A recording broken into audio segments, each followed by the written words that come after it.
Assalamualaikum warahmatullahi wabarakatuh. Segala puji bagi Allah Subhanahu wa Ta'ala, Tuhan semesta alam yang telah memberi kita akal untuk berpikir, hati untuk merasa, iman untuk menuntun setiap langkah kita menuju kebenaran.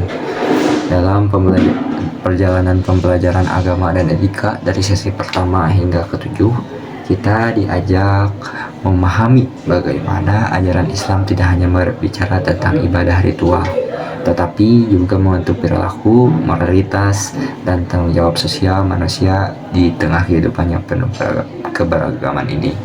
Di sini saya ingin memperkenalkan diri. Nama saya Ahmad Nasir dari kelas MN 24J dengan NIM 2024 0080 234. Saya akan langsung saja memulai meresum sesi pertama, yaitu tentang pengantar kajian agama Islam. Di sesi pertama kita mempelajari hakikat agama Islam sebagai pedoman hidup manusia. Agama bukan sekadar kumpulan aturan, tetapi jalan menuju kebahagiaan dan keseimbangan antara dunia dan akhirat. Kehilangan arah di tengah kemajuan zaman, ia menjadi kompas moral yang menjaga manusia tetap berpegang pada nilai kebenaran dan kemanusiaan. Lalu sesi kedua kita mempelajari mengapa manusia harus beragama, yaitu kita menyadari bahwa manusia adalah makhluk spiritual yang memiliki kebutuhan untuk beriman. Keberagaman bukan sekadar warisan budaya, melainkan fitrah alami yang menuntun hati pada ketenangan. Agama mengajarkan makna kehidupan, bagaimana kita bersyukur, bersabar, dan berbuat baik dalam setiap situasi. Tanpa agama, manusia mudah kehilangan arah karena hilangnya nilai yang memberi makna pada hidup. Yang ketiga yaitu pokok-pokok ajaran Islam. Sesi ketiga memulaikan fondasi dalam Islam, yaitu rukun Islam dan rukun iman. Di sini kita belajar bahwa iman bukan hanya keyakinan di dalam hati, tetapi juga harus diwujudkan melalui amal dan perilaku etis. Etika dalam ibadah menunjukkan bahwa setiap perbuatan manusia memiliki nilai moral. Ketika seseorang sholat dengan khusyuk, jujur dalam berdagang, dan menepati janji, sesungguhnya ia sedang mempraktikkan ajaran Islam dalam bentuk yang paling nyata. Lalu yang keempat yaitu moralitas dalam Islam. Pada sesi ini kita memahami bahwa moralitas dan akhlak merupakan inti dari ajaran Islam. Akhlak menjadi cerminan sejati dari keimanan seseorang. Islam tidak menilai manusia dari jabatan atau statusnya, melainkan dari kemurnian hatinya dan kebaikan tindakannya. Seorang muslim yang berakhlak baik akan menjadi rahmat bagi sekitarnya. Ia berkata dengan lembut, berbuat dengan jujur, dan menjaga hubungan dengan sesama tanpa membeda-bedakan.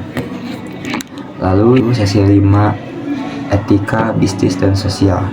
Di sesi kelima ini mengajarkan kita bahwa dalam dunia bisnis sekalipun, nilai-nilai Islam harus tetap menjadi dasar.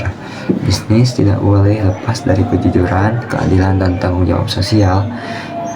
Islam melarang segala bentuk penipuan, riba, dan ketidakjelasan dalam transaksi. Keuntungan sejati dalam bisnis bukan diukur dalam banyaknya laba, tetapi dari keberkahan yang hadir karena dijalankan dengan hati yang bersih dan niat yang tulus. Lalu selanjutnya sesi ke-6 yaitu kebebasan beragama dan etika sosial. Sesi ke-6 ini mengingatkan kita bahwa Islam sangat menghormati kebebasan beragama. Islam tidak pernah mengajarkan pemaksaan keyakinan, melainkan menghargai setiap individu untuk menjalani iman sesuai dengan pilihannya. Dalam konteks sosial, umat Islam dituntut untuk menegakkan keadilan, menjaga kedamaian, dan menjadi teladan dalam hidup berdampingan dengan semua golongan. Lalu yang terakhir di pluralisme dalam Islam. Dan di sesi ke-7 ini kita diajak memahami makna pluralitas dan toleransi. Islam mengajarkan bahwa perbedaan bukan sumber perpecahan, tetapi rahmat yang menunjukkan betapa luasnya kebijakan Tuhan. Dialog antar agama, kerjasama lintas budaya, dan saling menghormati adalah wujud nyata dan nilai-nilai Islam yang membawa kedamaian. Menjadi muslim sejati berarti mampu hidup dengan prinsip yang kuat, tanpa kehilangan rasa hormat terhadap perbedaan yang di sekitar kita. Dari sesi 1 hingga ke-7 kita belajar bahwa agama dan etika tidak dapat dipisahkan. Agama adalah fondasi nilai, sementara etika adalah wujud nyatanya dalam perilaku manusia. Ketika iman diterjemahkan menjadi akhlak, dan akhlak diwujudkan menjadi tindakan, dan akhlak ditunjukkan menjadi tindakan sosial yang adil dan penuh kasih. Di sanalah keindahan Islam tampak sebagai agama rahmatan lil alamin, rahmat bagi semua alam, seluruh alam. Mungkin cukup sekian dari saya. Assalamualaikum warahmatullahi wabarakatuh.